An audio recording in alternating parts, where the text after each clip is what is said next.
Hello everyone, welcome to good innings Telugu. మనకి Praj industries నిన్న results అయితే వచ్చాయి. రిజల్ట్స్ వచ్చిన తర్వాత స్టాక్ ఆల్మోస్ట్ 9% పైన అయితే స్టాక్ అయితే ఫాలో అయిపోయింది. అండ్ స్టాక్ అంటే ఈరోజు ఒకటే కాదు, మనం చూస్తే లాస్ట్ ఫ్యూ మంత్స్ నుంచి కూడా స్టాక్ అయితే బాగా పడింది అనమాట. మన మార్కెట్ పడడంతో ఈ స్టాక్ కూడా పడింది. ఆల్మోస్ట్ చూస్తే 40-50% ఫాలో అయితే మనకు దొరుకుతుంది. ప్రజెంట్ అయితే 800 రూపీస్ పైన అయితే ఉండింది ఆ స్టాక్ అయితే. ఇప్పుడు చూస్తే 450 రూపీస్లో అయితే మనకు దొరుకుతుంది. మనకు తెలిసిందే ప్రాజ్ ఇండస్ట్రీస్ దానికి చాలా మంచి ఫ్యూచర్ ఉందని చెప్పి చాలామంది అనలిస్టులు ముందు నుంచి చాలా రోజుల నుంచి చెప్పేవాళ్ళు. అలాంటి షేర్ మనకి రిజల్ట్స్ ఎందుకు బాగా రాలేదు, అండ్ ఈ ఒక్క క్వార్టరే కాదు చెప్పాలంటే మొత్తం FY25 హోల్ ఇయర్ అన్ని క్వార్టర్స్ కూడా మనకి రిజల్ట్స్ అయితే మన డిక్లైన్లో అయితే ఉందన్నమాట. రిజల్ట్స్ ఎందుకు బాగా రావట్లేదు, వీటి గురించి మనం డీటెయిల్ అనాలిసిస్ చేసి అసలు స్టాక్ ఈ టైంలో మనకి అంటే ఇంత ఫాలో అయిపోయింది కదా, 40-50% డిస్కౌంట్లో దొరుకుతుంది. ఈ టైంలో మనం బై చేయొచ్చా, లేకపోతే ఆల్రెడీ హోల్డ్ చేసిన ఇన్వెస్టర్స్ అసలు ఏం చేయాలి, ఈ స్టాక్ని అంటే హోల్డ్ చేయాలా సెల్ చేయాలా, వీటి గురించి డీటెయిల్గా మనం అనాలిసిస్ చేద్దాం ఈరోజు వీడియోలో. అండ్ అలాగే వీళ్ళ కంపెనీ ప్రమోటర్స్ ఏం చెప్తున్నారు వీటి గురించి డీటెయిల్గా మనం చూద్దాం. ఫస్ట్ మనం ఈ కంపెనీ గురించి అంటే డీటెయిల్గా వాళ్ళ బిజినెస్ ఏంటి వీటి గురించి డిస్కస్ చేసేదానికన్నా ముందు ఫస్ట్ వీళ్ళ క్వార్టర్లీ రిజల్ట్స్ గురించి మాట్లాడదాం. అలాగే వీళ్ళ ప్రమోటర్స్ ఏం చెప్పారు, రీసెంట్గా CNBC ఛానల్లో అయితే వీళ్ళు ఇంటర్వ్యూ చూశాను, అసలు ఏం చెప్పారు దాని గురించి మాట్లాడదాం. ఫస్ట్ వీళ్ళ మార్జిన్స్ అయితే బాగా పడ్డాయి అనమాట. మనకి ఆల్మోస్ట్ 12.8% నుంచి 8.6 దగ్గర వరకు మార్జిన్స్ పడ్డాయి. అండ్ అలాగే కాకుండా రెవెన్యూస్ కూడా పడ్డాయి అనమాట. 2018 నుంచి మనకి ఆల్మోస్ట్ 16% డిక్లైన్ అయితే మనం చూసాం. ఓకే, వీళ్ళు మెయిన్గా వీళ్ళ బిజినెస్లో ఒక ట్రాన్సిషన్ ఫేస్ అయితే ఇది చెప్పాలంటే. వీళ్ళు కొత్తగా క్యాపెక్స్ అయితే చేశారనమాట. ఆల్మోస్ట్ 100 crores కన్నా ఎక్కువైతే క్యాపెక్స్ చేశారు కొత్త బిజినెస్ పైన. అది ప్రాజ్ జెనిక్స్ దానిపైన క్యాపెక్స్ అయితే చేశాను. దీనివల్ల ఈ FY25 అయితే ఎఫెక్ట్ అయింది. ఈ ఇన్వెస్ట్మెంట్, ఈ క్యాపెక్స్ చేసిన ఇన్వెస్ట్మెంట్ నెక్స్ట్ ఫర్దర్ FY26లో మనకి అది బాగా అంటే మనకి రెవెన్యూస్ కానీ ప్రాఫిట్స్ కానీ పెరుగుతాయన్నట్లు చెప్తున్నారు. మెయిన్గా వీళ్ళు ఇయర్లో చెప్పాలంటే ఈ క్యాపెక్స్ చేయడం వల్ల వీళ్ళు కెపాసిటీస్ అయితే 4x చేశారంట. ప్రాజ్ జెనిక్స్లో ముందు కెపాసిటీస్ కన్నా 4 times అయితే పెరిగాయి. దీనివల్ల వీళ్ళకి నెక్స్ట్ అప్కమింగ్లో వచ్చే దానిలో డెఫినెట్గా వీళ్ళ రెవెన్యూస్ అయితే బాగా గ్రో అవుతాయని వీళ్ళు చెప్తున్నారు. అండ్ ఈ ప్రాజ్ జెనిక్స్కి ఆర్డర్స్ అయితే రావడం, వీళ్ళ డీల్స్ కూడా రావడం మనకి చూస్తే ఇంటర్నేషనల్ బిజినెస్ నుంచి మనకి వీళ్ళకి వస్తున్నాయి అన్నట్లు వీళ్ళు చెప్తున్నారు. ఇప్పుడే స్టార్ట్ అవుతుందంట, FY26 బాగుంటుంది అని వీళ్ళు చెప్తున్నారు ప్రాజ్ జెనిక్స్ నుంచి. మనకి FY25లో మనం చూస్తే ఈ ప్రాజ్ జెనిక్స్ నుంచి ముందు ప్రాఫిట్స్లో ఉండేది, ముందు 28 crores ప్రాఫిట్లో ఉండేదంట. అది 80 crores లాస్కి అయితే వచ్చింది. మెయిన్గా ఈ క్యాపెక్స్ చేయడం వల్ల, ఈ ట్రాన్సాక్షన్ ఫేస్ వల్ల అయితే వీళ్ళు చెప్తున్నారు. అండ్ అలాగే మనం ఈ ఆర్డర్ బుక్ మనం చూస్తే మనకి ముందు కన్నా FY24 కన్నా మనకి FY24లో పెరిగింది. ఓకే, ప్రజెంట్ ఆర్డర్ బుక్ మనం చూస్తే టోటల్ ఆర్డర్ బుక్ 4293 crores మనకి ఇంకా ఉందన్నమాట. ప్రజెంట్ ఎగ్జిక్యూషన్ చేయడానికి అయితే ఉందన్నమాట. ఓకే, ఈ ఎగ్జిక్యూషన్లో అంటే నెక్స్ట్ మనకి FY26లో వీళ్ళు మేనేజ్మెంట్ చెప్పడం ప్రకారం 75% అయినా ఎగ్జిక్యూషన్ అయితే కన్ఫర్మ్గా చేస్తాము. సో దట్ 75% అంటే వీళ్ళకి ఆల్మోస్ట్ 3200 అండ్ చేంజ్ అయితే వస్తుందన్నమాట రెవెన్యూస్. ఓకే, దాని తర్వాత అదే కాకుండా ఈ ఆర్డర్సే కాకుండా కొత్త ఆర్డర్స్ వచ్చే ఛాన్సెస్ అయితే ఉంది ఈ క్వార్టర్, ఈ నెక్స్ట్ Q1లో ఆర్డర్స్ కూడా ఎగ్జిక్యూషన్ చేస్తాం కాబట్టి మనకి డెఫినెట్గా గ్రోత్ అయితే ఉంటుంది. మనకి FY25లో మనం చూస్తే డిగ్రో అయ్యాం, ముందు కన్నా మనం తగ్గిందనమాట, వీళ్ళ రెవెన్యూస్ అన్నీ తగ్గాయి. కానీ FY26లో ఇంకా బెటర్గా ఉంటుంది అని అయితే మేనేజ్మెంట్ అయితే చెప్తుంది. ఈ 75% ఎగ్జిక్యూషన్ చేసి కొత్త ఆర్డర్స్లో వచ్చి ఎగ్జిక్యూషన్ చేసిన మినిమం అంటే వీళ్ళు గైడెన్స్ అయితే ఇవ్వట్లేదు, ఎస్టిమేషన్స్ ప్రకారం 10% అయితే మినిమం అయినా రెవెన్యూస్ అయితే గ్రో అవుతాయి అన్నట్లు వీళ్ళు చెప్తున్నారు. అండ్ అలాగే వీళ్ళ మార్జిన్స్ ప్రకారం మనం చూసినా కూడా మార్జిన్స్ మనకి డిక్లైన్ అయ్యాయి కదా, లాస్ట్ మనకి 12 నుంచి మనకి ఆల్మోస్ట్ 8.6 ఎంతో వచ్చింది క్వార్టర్లో. ఓవరాల్గా మనం చూస్తే FY25లో 10% అయితే ఉందన్నమాట. మార్జిన్స్ అయితే తగ్గాయి. ఈ మార్జిన్స్ కూడా మనకి బెటర్ అవుతుంది, ఎందుకంటే నెక్స్ట్ FY26లో ఎగ్జిక్యూషన్ చేసే ఆర్డర్స్ మెయిన్గా కొత్త ఇప్పుడు ఉండే ఆర్డర్స్ అన్నీ కూడా మెయిన్గా ఉండేది ఇంటర్నేషనల్ ఆర్డర్స్ ఉన్నాయి. అవి మార్జిన్స్ బాగుంటాయని వీళ్ళు చెప్తున్నారు. డెఫినెట్గా డబుల్ డిజిట్లో ఉంటుంది అని చెప్తున్నారు, అంటే ఇప్పుడు కన్నా కొంచెం బెటర్ అవుతుంది. ఓకే, మార్జిన్స్ అయితే బెటర్ అవుతాయి కాబట్టి రెవెన్యూస్ పెరుగుతాయి, మనకి మార్జిన్స్ కూడా పెరుగుతాయి కాబట్టి ప్రాఫిటబిలిటీలో పెరుగుతుంది. ఓకే, కానీ హ్యూజ్ గ్రోత్ అయితే అనుకోలేము, డీసెంట్ గ్రోత్ అయితే మనకి మినిమం 10% అయితే ఎస్టిమేషన్స్ అయితే అనుకోవచ్చు. అండ్ అదే కాకుండా వీళ్ళు ముందు ఒక టార్గెట్ ఇచ్చారన్నమాట FY2030కి అనమాట.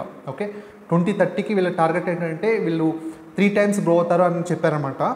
వీళ్ళు 2030కి వీళ్ళ రెవెన్యూస్ టార్గెట్ 10,000 crores అని చెప్పారు. దట్ ఈజ్ అంటే 3 times అయితే పెరుగుతాయని వీళ్ళు చెప్తున్నారు. అప్పుడు ఇచ్చిన టార్గెట్స్ లాగే ఇప్పుడైతే చెప్తున్నాము, సేమ్ చేంజెస్ అయితే మేము చెప్పట్లేదు. మా గ్రోత్ అయితే సేమ్ అలాగే ఉండిపోతుంది. FY25 అంటే ఈ క్యాపెక్స్ వల్ల అయితే ఇంపాక్ట్ అయింది, కానీ గ్రోత్ అయితే కొన్ని న్యూ సెగ్మెంట్స్లో వీళ్ళు వస్తుందంట. ఆ న్యూ సెగ్మెంట్స్ ఏంటి వాటి గురించి కూడా డిస్కస్ చేద్దాం ఇప్పుడు.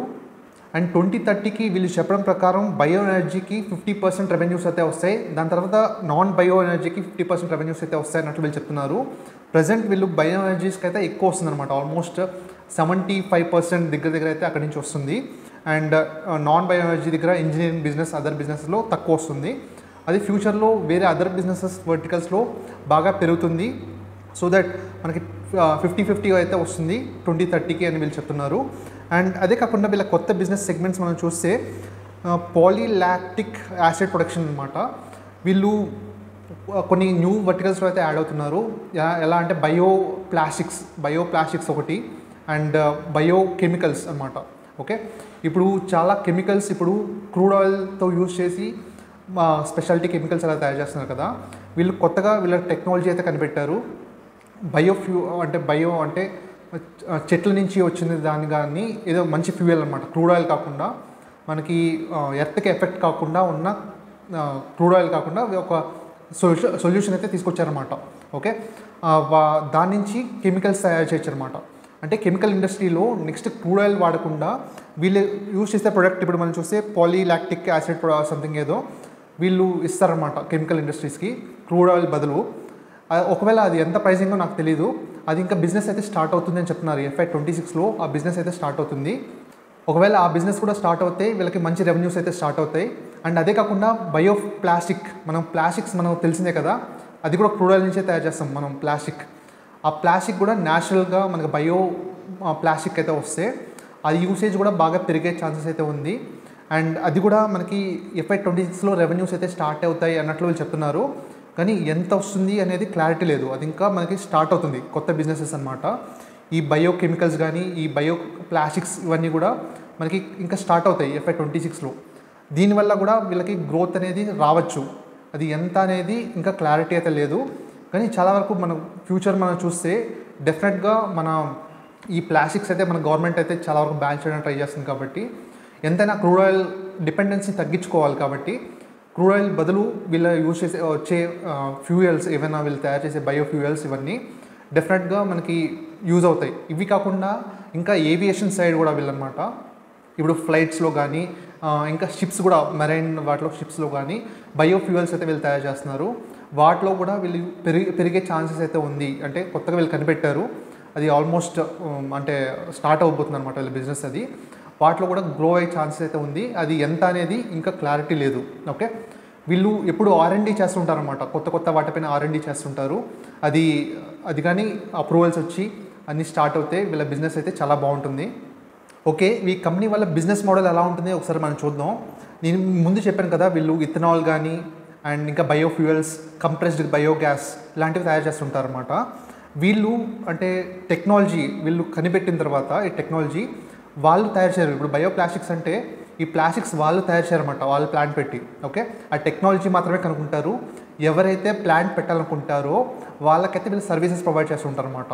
ఇప్పుడు ఫర్ ఎగ్జాంపుల్ నాకు ఇథనాల్ కావాలి. ఓకే, నేను ఇథనాల్ ప్లాంట్ పెట్టాలనుకున్నాను అనుకోండి, వాళ్ళకి ఫోన్ చేసి నాకు ఇథనాల్ ప్లాంట్ పెట్టించమని చెప్తే వాళ్ళు వచ్చి ఇంజనీరింగ్ కానీ EPC సొల్యూషన్స్ అనమాట వాళ్ళు పెట్టి మనకి టెక్నాలజీ అయితే ఇస్తారన్నమాట. ఆ ప్రొడక్షన్ అవన్నీ మనం చూసుకుంటాం. ఓకే, ఇలాంటి సర్వీసెస్ అయితే వీళ్ళు ప్రొవైడ్ చేస్తారు. వీళ్ళు R&D చేస్తుంటారు కొత్త ఫ్యూయల్స్ పైన, కొత్త ఇథనాల్ పైన, కొత్త బయోఫ్యూయల్స్ పైన అయితే వీళ్ళు R&D చేస్తూ ఇలాగే వేరే వాళ్ళకి ప్లాంట్స్ ఇంజనీరింగ్ EPC సొల్యూషన్స్ అయితే ఇస్తుంటారు. అది మెయిన్గా వీళ్ళ బిజినెస్ మోడల్ అనమాట. ఈ బయో ఎనర్జీలో మనం చూస్తే 1G and 2G ethanol plants అయితే చెప్తున్నారు. 1G అంటే మన షుగర్ కేన్ నుంచి తయారు చేసేది first 1G ethanol. And 2G ethanol plants ఏంటంటే వీళ్ళు రైస్ దగ్గర నుంచి, వీట్ దగ్గర నుంచి, అదర్ ఇంకా వేరే ప్లాంట్స్ దగ్గర నుంచి వీళ్ళు తయారు చేస్తుంటారు. ఇవి ఇథనాల్ ప్రొడక్షన్ అనమాట. వీళ్ళు మేజర్గా రెవెన్యూస్ ఈ టైమ్స్లో అయితే ఇథనాల్ నుంచి అయితే ఎక్కువ వస్తున్నాయి అనమాట. అది రాను తగ్గించుకొస్తాము, ఇథనాల్ కాకుండా అదర్ వాటిపైన ఎక్కువ వస్తుంది అన్నట్లు చెప్తున్నారు. అండ్ CBG కంప్రెస్డ్ బయోగ్యాస్ పైన కూడా ఇప్పుడు అగ్రికల్చర్ వేస్ట్ ఉంటుంది చూడండి, అగ్రికల్చర్ మొక్కలు అంటే ఇప్పుడు అగ్రికల్చర్ అంత అయిపోయిన తర్వాత పడేస్తారు చూడండి వేస్ట్. ఇప్పుడు ఏదైనా ఆకులు ఇవన్నీ ఉంటాయి చూడండి ఆ మొక్కలకి, ఆ మొక్కల దగ్గర నుంచి CBG కంప్రెస్డ్ బయోగ్యాస్ తయారు చేస్తారు. అది కూడా మంచి డిమాండ్ ఉంది, మంచి గ్రోత్ ఉంది మన ఇండస్ట్రీలో. మన ఇండియాలో కూడా మనం చూసినా మన రీసెంట్గా మనకి రిలయన్స్ మన ఆంధ్రప్రదేశ్లో అయితే పెడుతున్నారు, చాలా ప్లాంట్స్ అయితే పెడుతున్నారు. ఇలాగా మంచి గ్రోత్ అయితే ఉంది CBG compressed biogas and advanced biofuels. చెప్పాను కదా, ఏవియేషన్లో కానీ అండ్ మెరైన్ వాటిలో కానీ యూస్ చేసే ఫ్యూయల్స్, ఈ షిప్స్కి కానీ ఫ్లైట్స్ కానీ అండ్ ఇంకా బయో హైడ్రోజన్ ఇలాంటివి కూడా తయారు చేస్తుంటారు. అండ్ నెక్స్ట్ వర్టికల్ మనం చూస్తే హై ప్యూరిటీ సిస్టమ్స్ అనమాట. వీళ్ళు ultra high purity water systems వీటిపైన కూడా వీళ్ళు వర్క్ చేస్తుంటారు అనమాట. కొన్ని industries like pharmaceuticals, biotechnology and cosmetics వీటికి హై ప్యూరిటీ వాటర్ కావాలన్నమాట. దానికి దానిలో మార్కెట్ షేర్ వీళ్ళు 35% to 40% అయితే వీళ్ళకి ఉంది అని వీళ్ళు చెప్తున్నారు. హై ప్యూరిటీ వాటర్ పైన కూడా వీళ్ళు వర్క్ చేస్తుంటారు అనమాట. అండ్ వాటర్ ట్రీట్మెంట్ సొల్యూషన్స్ కూడా వీళ్ళు చేస్తుంటారు. మనకి రీసెంట్గా వాటర్ థీమ్ మనకి మంచి డిమాండ్ అయితే ఉంది కదా, దానిలో ఈ వాటర్ ప్యూరిఫికేషన్, వాటర్ ప్యూరిటీ ఇలాంటి సెగ్మెంట్స్లో వీటిపైన కూడా వీళ్ళు వర్క్ చేస్తుంటారు వీళ్ళు. అదే కాకుండా ఇంజనీరింగ్ సొల్యూషన్స్లో మనం చూస్తే Praj designs and manufactures critical equipments such as pressure vessels, reactors, heat exchangers ఇలాంటివి కూడా క్రిటికల్ ఎక్విప్మెంట్ అయితే వీళ్ళు తయారు చేస్తుంటారు. వీళ్ళే డిజైన్ చేసి వీళ్ళే మ్యానుఫ్యాక్చర్ చేస్తుంటారు. కొన్ని ఆయిల్ అండ్ గ్యాస్ సెగ్మెంట్లో అండ్ పెట్రోకెమికల్స్, ఫెర్టిలైజర్స్ ఇండస్ట్రీస్లో అయితే వీళ్ళు తయారు చేస్తుంటారు వీళ్ళు. అండ్ అదే కాకుండా నెక్స్ట్ వర్టికల్ మనం చూస్తే బ్రివరీ అండ్ బ్రివరేజెస్ వర్టికల్లో కూడా వీళ్ళు ఎండ్ టు ఎండ్ సొల్యూషన్స్ అయితే ఇస్తుంటారు. అంటే ఏదైనా plant, for example beer plant పెట్టాలనుకోండి, ఆ ప్లాంట్ పెట్టడానికి వీళ్ళు మొత్తం వీళ్ళే ఎండ్ టు ఎండ్ సొల్యూషన్స్ అయితే ఇస్తుంటారు. వీళ్ళు ప్లాంట్స్ పెట్టించడం కాకుండా వీళ్ళు మెయింటెనెన్స్ కూడా వీళ్ళే చేస్తుంటారు అనమాట. అన్నిటికీ ఇథనాల్ కానీ, సిబిజీ కంప్రెస్డ్ బయోగ్యాస్ కానీ ఇలాంటి అన్ని ఫ్యూయల్స్, బ్రివరేజెస్ వీటన్నిటి కూడా వీళ్ళే మెయింటెనెన్స్ కూడా వీళ్ళు చేస్తుంటారు. కాబట్టి మెయింటెనెన్స్ అమౌంట్స్ కూడా వీళ్ళు వస్తుంటాయి, వీళ్ళ రెవెన్యూస్ కానీ వీళ్ళు వస్తుంటాయి, అది రెగ్యులర్గా అయితే వస్తుంటాయి. ఓకే, వీళ్ళు రీసెంట్గా యాడ్ చేసిన బిజినెసెస్లో మనం డిస్కస్ చేసాను చూడండి. And SAF sustainable aviation fuel మనం చెప్పాను కదా, ఇది కొత్తగా యాడ్ చేశారన్నమాట. ఈ ఏవియేషన్ ఫ్యూయల్ అనేది కొత్తగా యాడ్ చేయబోతున్నారు. FY 26 నుంచి స్టార్ట్ అవుతుంది. అండ్ బయోపాలిమర్స్ అండ్ బయోప్లాస్టిక్స్ చెప్పాను కదా, రెన్యూవబుల్ కెమికల్స్ అండ్ బయోప్లాస్టిక్స్ అయితే వీళ్ళు స్టార్ట్ చేయబోతున్నారు. ఇవి ఎలా ఉండబోతున్నాయి అనేది మనకి మెయిన్ చూడాలన్నమాట ఈ కంపెనీలో. చెప్పాలంటే మంచి వినడానికి అయితే బాగుంది, కానీ ఒరిజినల్గా మనకి వచ్చే ఆర్డర్స్ ఎలా ఉంటాయి వీటి గురించి మనం చూడాలి. అండ్ అదే కాకుండా ఇంకా energy transition and climate actions something, అంటే గ్రీన్ హైడ్రోజన్ పైన అండ్ గ్రీన్ అమోనియా పైన, వేస్ట్ టు ఎనర్జీ ఈ సెగ్మెంట్స్లో అయితే వీళ్ళు వర్క్ చేస్తున్నారు. గ్రీన్ ఎనర్జీ పైన, గ్రీన్ హైడ్రోజన్ మనకు తెలిసిందే మంచి డిమాండ్ అయితే ఉంది. అండ్ గ్రీన్ అమోనియా కూడా మనకి రీసెంట్గా మనకి బాగా వింటున్నాము. ఈ క్లీన్ ఎనర్జీ పైన వీళ్ళు వర్క్ చేస్తున్నారు బాగా. మనకి ప్రజెంట్ చూస్తే ఈ కంపెనీలో, అంటే ఇప్పుడు ప్రజెంట్ రిజల్ట్స్ అయితే కొంచెం అంత బాగాలేకపోయినా కూడా వీళ్ళ చెప్పడం ప్రకారం అంటే వీళ్ళ కొత్త బిజినెసెస్ ఎలాగ వస్తాయనేది మనం చూడాలి. మెయిన్గా ఈ కొత్త బిజినెస్ ఎలాగ టర్న్అవుట్ అవుతాయో చూడాలి. ఓకే, ఫస్ట్ ఆఫ్ ఆల్ వీళ్ళ ఫండమెంటల్స్ చూద్దాం. మార్కెట్ క్యాప్ మనకు 8,000 crores, 8,500 crores నియర్లీ అయితే ఉంది. అండ్ స్టాక్ PE 42.5, చీప్ కాదు. అండ్ ఎక్స్పెన్సివ్ అని చెప్పడానికి కూడా ప్రజెంట్ వీళ్ళ గ్రోత్ ఎక్స్ట్రాడినరీగా ఉంటుందనే దాంతో ఎక్కువ PE అయితే ఇచ్చారు. దీని గ్రోత్ అయితే ఎక్స్ట్రాడినరీగా లేదు ప్రజెంట్ అయితే. సో చీప్ కాదు. ఓకే, ఎక్స్పెన్సివ్ అని కూడా నేను చెప్పలేను, చీప్ అయితే కాదు. ఓకే, ROCE, ROE కూడా డీసెంట్, పర్లేదన్నమాట. అండ్ మనకి పెగ్ రేషియో 1.72 అండ్ అలా చూస్తే కొంచెం లిటిల్ ఎక్స్పెన్సివ్ అనమాట. ROIC 14.8 యావరేజ్గా ఉన్నాయి చెప్పాలంటే, ఫండమెంటల్స్ యావరేజ్గా ఉన్నాయి. కానీ మెయిన్గా ఈ ఫండమెంటల్స్ కన్నా అనలిస్టులు చాలా వరకు అనలిస్టులు కానీ ఎక్స్పర్ట్స్ కానీ ఫ్యూచర్ బాగుంటుంది అనే దాంతో అంటే ఈ స్టాక్కి ఎక్కువ వాల్యుయేషన్స్ ఇచ్చారు. మెయిన్గా ఈ బయో ఫ్యూయల్స్లో కానీ, అదే ఏవియేషన్ ఫ్యూయల్స్లో కానీ, అండ్ ఈ మన compressed biogas, everything. Ethanol already play అయిపోయింది, ఇథనాల్ మంచి బాగా ప్లే అయిపోయింది. ఇప్పుడు ఇథనాల్ కన్నా ఈ కొత్త సెగ్మెంట్స్లో, ఇప్పుడు బయోకెమికల్స్లో కానీ, బయోప్లాస్టిక్స్లో కానీ ఇలాగా కొత్త సెగ్మెంట్స్లో గ్రోత్ వస్తుంది అని యాంటిసిపేట్ చేస్తున్నారు. ఆ గ్రోత్ కానీ చూపిస్తేనే ఈ స్టాక్ అయితే ఉంటుంది ఈ వాల్యుయేషన్స్లో, లేకపోతే ఇంకా పడే ఛాన్సెస్ అయితే ఉంటుంది. గ్రోత్ కానీ వచ్చిందనుకోండి ఎక్స్ట్రాడినరీగా ఉంటుంది, అది ఎవరు చెప్పలేము. ఇవన్నీ కొత్త సెగ్మెంట్స్ కాబట్టి వీళ్ళ బిజినెస్ ఎలా టర్న్అవుట్ అవుతుందో మనం క్లోజ్గా అయితే అబ్జర్వ్ చేయాలి మనం. అండ్ మన స్టాక్ ప్రైస్ మనం చూస్తే బాగా ఫాలో అయింది. అండ్ మనం ఈ stock price almost 3 years back మనం చూస్తే మన October 2022 ప్రైస్ ఎంత ఉందో 3 years బ్యాక్ ఆల్మోస్ట్ ఈ ప్రైస్కి అయితే మనం దొరుకుతుంది. స్టాక్ అయితే అంతలా ఫాలో అయిపోయింది. మనం ఒకవేళ 3 years బ్యాక్ కొన్న వాళ్ళు కూడా ఆల్మోస్ట్ ఈ ప్రైస్లో అయితే ఉంటారు. అండ్ స్టాక్ నేను హోల్డ్ చేస్తున్నాను, ఆల్మోస్ట్ లాస్లో అయితే లేను, కానీ and little bit profit, almost 5 to 10% ప్రాఫిట్లో అయితే ఉన్నట్లున్నాను నేను. అండ్ మనం వాల్యుయేషన్స్ పీ చూసినా కూడా ఇక్కడ 5 years హిస్టారిక్ పీ చూస్తే చీప్ అయితే కాదు.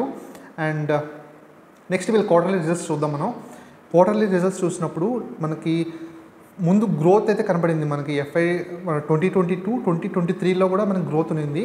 కానీ FY 2024 నుంచి మనం చూస్తే వీళ్ళ రెవెన్యూస్ ఫాలో అయ్యాయి. మనకి చూస్తే రెవెన్యూస్ కూడా ఫాలో అవుతున్నాయి. అండ్ అలాగే వీళ్ళ మార్జిన్స్ కూడా చూడండి, OPM ఆపరేటింగ్ ప్రాఫిట్ మార్జిన్స్ కూడా మనకి ఫాలో అవుతున్నాయి. 13% దగ్గర నుంచి 11%, 9%కి ఫాలో అయిపోయాయి. క్వార్టర్లీ తగ్గుతూ వస్తున్నాయి. అండ్ అలాగే నెట్ ప్రాఫిట్ కూడా తగ్గుతూ వచ్చింది. ఓకే, మనకి మెయిన్గా లాస్ట్ 1 year మొత్తం FY 2025కి మొత్తం అయితే తగ్గాయి. రెవెన్యూస్, ఆపరేటింగ్ ప్రాఫిట్ అన్నీ, మార్జిన్స్ అన్నీ తగ్గాయి అనమాట. మనకి ఇయర్ ఆన్ ఇయర్ మన నెంబర్స్ మనం చూస్తే మనకు క్లారిటీ అయితే వస్తుందన్నమాట. మనకి ఇయర్ ఆన్ ఇయర్ మనం చూసినప్పుడు మనకు చూడొచ్చు అన్ని ఇయర్స్లో లాస్ట్ 10 years నుంచి మనం చూసినా మనకి రెవెన్యూస్ బాగానే గ్రో అయ్యాయి. మెయిన్గా చెప్పాలంటే 2022, 2023లో రెవెన్యూస్ అయితే బాగా గ్రో అయ్యాయి. తర్వాత 2024లో స్టాగ్నెంట్గా ఉండిపోయి కొంచెం తగ్గింది. అండ్ FY 2025లో కూడా ఇంకొంచెం తగ్గింది అనమాట. లాస్ట్ 2 yearsలో మనకి గ్రోత్ అయితే లేదు మెయిన్గా చెప్పాలంటే. అండ్ మెయిన్గా మార్జిన్స్ అయితే ఇయర్ పడ్డాయి. లాస్ట్ ఇయర్ అయితే కొంచెం ఇంప్రూవ్ అయ్యాయి, ఇయర్ మార్జిన్స్ పడ్డాయి. ఓవరాల్గా నెట్ ప్రాఫిట్ మనం చూసినప్పుడు మనకి గ్రోత్ అయితే మనం కన్సిస్టెంట్గా చూసాం. అన్ని ఇయర్స్, లాస్ట్ 10 years నుంచి గ్రోత్ అయితే కన్సిస్టెంట్గా చూసాం. కానీ లాస్ట్ 3 yearsలో లాస్ట్ 1 yearలో మనకి 240 నుంచి 283 పెరిగింది. 283 దగ్గర నుంచి ఇప్పుడు పడింది అనమాట. లాస్ట్ ఇయర్ పడింది 219 crores. మనకి ఇయర్ అయితే ఫాల్ అయితే మనం చూసాం. ఓకే, కంక్లూషన్కి వద్దాం. ప్రజెంట్ ఈ స్టాక్ని మనం ఏం చేయాలి? ఓకే, ఆల్రెడీ హోల్డ్ చేసే వాళ్ళు అయితే డెఫినెట్గా హోల్డ్ చేయొచ్చు ఈ స్టాక్ని అయితే. గ్రేట్ బిజినెస్ మోడల్ చెప్పాలంటే వీళ్ళు R&D అయితే వీళ్ళు కంటిన్యూస్గా చేస్తున్నారు. అండ్ కొత్త ప్రొడక్ట్స్ అయితే వస్తూనే ఉన్నాయి. అండ్ ఒకవేళ ఇప్పుడు కొత్త ప్రొడక్ట్స్ ఇప్పుడు బయోఫ్యూయల్స్లో కానీ బయోకెమికల్స్, బయోప్లాస్టిక్స్ ఇవన్నీ బాగా హిట్ అయితే వీళ్ళ గ్రోత్ అయితే వస్తుంది. కానీ చెప్పలేము ఎంత వస్తుంది అనేది మనం గెస్ చేయలేము. ఓకే, కాబట్టి హోల్డ్ చేయొచ్చు, స్టాక్ని అయితే హోల్డ్ చేయొచ్చు. గ్రోత్ అయితే ఉంటుంది. వాల్యుయేషన్స్ అయితే చీప్ కాదు. హోల్డ్ చేయండి, ప్రజెంట్ అయితే హోల్డ్ చేయండి. అండ్ కొత్తగా ఇన్వెస్ట్ చేయొచ్చా అంటే కొంచెం టఫ్ చెప్పాలంటే ఇన్వెస్ట్ చేయమని చెప్పడానికి, కొత్తగా బై చేయమనడానికి నాకైతే కొంచెం అంటే చెప్పాలంటే బాగానే ఉంది. కంపెనీ అయితే బాగానే ఉంది. నెక్స్ట్ ఇంటర్నేషనల్ బిజినెసెస్ కూడా పెరుగుతాయి. డెఫినెట్గా గ్రోత్ అయితే ఉంటుంది. వీళ్ళు చెప్పడం ప్రకారం 10% గ్రోత్ ఉంటుందని చెప్తున్నారు. 10% is not a great percentage. Okay, కానీ మనకి చెప్పాలంటే ఇంటర్నేషనల్ బిజినెసెస్ వల్ల వీళ్ళ మార్జిన్స్ పెరుగుతాయి. అండ్ ఎవ్రీథింగ్ కూడా బాగానే ఉంటుంది. కానీ వాల్యుయేషన్స్ 40 పైన అయితే ఉంది కాబట్టి కొంచెం కన్సర్న్ అయితే అనిపిస్తుంది ప్రజెంట్ అయితే. ఒకవేళ స్టాక్ ఇంకా పడి వాల్యుయేషన్స్ అరౌండ్ 30-35 PEకి అయితే వస్తే డెఫినెట్గా అట్రాక్టివ్ అనమాట. 30 PEకి అయితే అరౌండ్ వస్తే మనకి ఫ్యూచర్ అయితే డెఫినెట్గా బాగుంటుందని బిలీవ్ చేస్తాను. మెయిన్గా ఈ బిజినెసెస్లో బాగుంటుందని అనుకుంటున్నాను. వాల్యుయేషన్స్ కొంచెం 40 PE ఉంది కాబట్టి కొత్తగా బై చేసే వాళ్ళకి మాత్రం నేను అవాయిడ్ చేయమంటాను. అండ్ ఆల్రెడీ హోల్డ్ చేసే వాళ్ళు డెఫినెట్గా హోల్డ్ చేయొచ్చు. గ్రేట్ బిజినెస్ మోడల్ చెప్పాలంటే. కానీ అది ఎలా టర్న్అవుట్ అవుతుంది ఈ బయోఫ్యూయల్స్లో కానీ బయో ఎనర్జీ ఇవన్నీ కూడా క్లీన్ ఎనర్జీ పైన ఎలా టర్న్అవుట్ అవుతుంది, వీళ్ళు ఎలా గ్రాప్ చేసుకుంటారు ఆపర్చునిటీస్ అనేది మనం చూడాలి. అండ్ డెఫినెట్గా అంటే నెక్స్ట్ అంటే వీళ్ళు 50-50 బిజినెసెస్ అంటున్నారు కదా, బయో ఎనర్జీ పైన 50 బిజినెస్ అండ్ నెక్స్ట్ 50 ఏమో ఇంజనీరింగ్ వాటిపైన చెప్తున్నారు. ఇంకా వీళ్ళకి వాటర్ ట్రీట్మెంట్ సొల్యూషన్స్ కూడా ఉంది కాబట్టి వాటిలో ఎలా టర్న్అవుట్ చేస్తారు వీటి గురించి అయితే మనం చూడాలి. డెఫినెట్గా స్టాక్ అయితే బ్యాడ్ స్టాక్ అయితే కాదు. డెఫినెట్గా గ్రోత్ అయితే ఉంటుంది. అది ఎంత పేస్తో గ్రో అవుతారనేది చెప్పలేము. ఈ వాల్యుయేషన్స్ సస్టైనబుల్ అవుతాయా లేదా అని చెప్పలేము ప్రజెంట్ అయితే. ఆల్రెడీ షేర్ హోల్డర్స్ అయితే హోల్డ్ చేయొచ్చు, ఏది భయపడాల్సిన అవసరం లేదు. ఓకే, ఈ ఇన్ఫర్మేషన్ మీకు నచ్చినట్లయితే లైక్ చేసి ఎంకరేజ్ చేయండి. ఇంకా మంచి వీడియోస్తో మన ఛానల్కి తీసుకొస్తాను. అండ్ నెక్స్ట్ వీడియో మీకు బ్యాంకింగ్ స్టాక్స్, NBFC స్టాక్స్ పైన నేను చేద్దాం అనుకున్నాను. మనకి తెలిసిందే చాలా వరకు అనలిస్టులు కానీ అండ్ నేను కూడా పాజిటివ్గా ఉన్నాను బ్యాంక్స్ పైన కానీ NBFCs కానీ, మెయిన్గా బ్యాంక్స్ పైన నేను పాజిటివ్గా ఉన్నాను. కానీ బ్యాంకింగ్ స్టాక్స్లో మనం చూస్తే లార్జ్ బ్యాంక్ స్టాక్స్ బాగా రిజల్ట్స్ ఇచ్చాయి. అండ్ మనం రీసెంట్గా నిన్న కానీ మొన్న కానీ అంటే చూస్తే IDFC ఫస్ట్ బ్యాంక్ రిజల్ట్స్ బాగాలేదు. అండ్ స్మాల్ ఫైనాన్స్ బ్యాంక్స్ కూడా రిజల్ట్స్ బాగాలేదు. ఓన్లీ కొన్ని బ్యాంక్స్ మాత్రం రిజల్ట్స్ కొంచెం డీసెంట్గా వచ్చాయి. అండ్ ఈ బ్యాంక్స్లో ప్రజెంట్ మనం ఏం చేయాలి? మనకు రిజల్ట్స్ బాగాలేకపోతే స్టాక్స్ ఫాలో అవుతాయి, డెఫినెట్గా ఫాలో అవుతాయి కదా. అసలు అంటే అందరూ బాగుంటుందని చెప్తున్నారు కానీ రిజల్ట్స్ అయితే బాగా రావట్లేదు కదా. అసలు ఏంటి ప్రాబ్లమ్స్, నెక్స్ట్ ఫ్యూచర్ ఎలా ఉంటుంది, వీటి గురించి డీటెయిల్గా అనాలిసిస్ చేస్తూ మీకు బ్యాంకింగ్ స్టాక్స్ పైన మీకు వీడియో అయితే చేద్దాం అనుకుంటున్నాను. అండ్ నెక్స్ట్ వీడియో అదే ఉంటుంది. ఓకే, ఈ వీడియో ఇక్కడితో ఎండ్ చేస్తున్నాను. అండ్ ఈ ఛానల్ని సబ్స్క్రైబ్ చేయండి. అండ్ టెలిగ్రామ్ ఛానల్లో ఎవరైనా లేకుండా ఉంటే డిస్క్రిప్షన్లో లింక్ అయితే ప్రొవైడ్ చేస్తాను. ఆ లింక్ ద్వారా అయితే మీరు ఆడవచ్చు. మీకు ఇంపార్టెంట్ అప్డేట్స్, రెగ్యులర్ అప్డేట్స్ అయితే మీకు ఆ టెలిగ్రామ్ ఛానల్లో అయితే మీకు ఇస్తుంటాను. అండ్ ఓకే, ఈ ఛానల్ మనది, మనం కలిసి ట్రావెల్ చేద్దాం అండ్ స్టాక్ మార్కెట్లో బాగా సంపాదిద్దాం.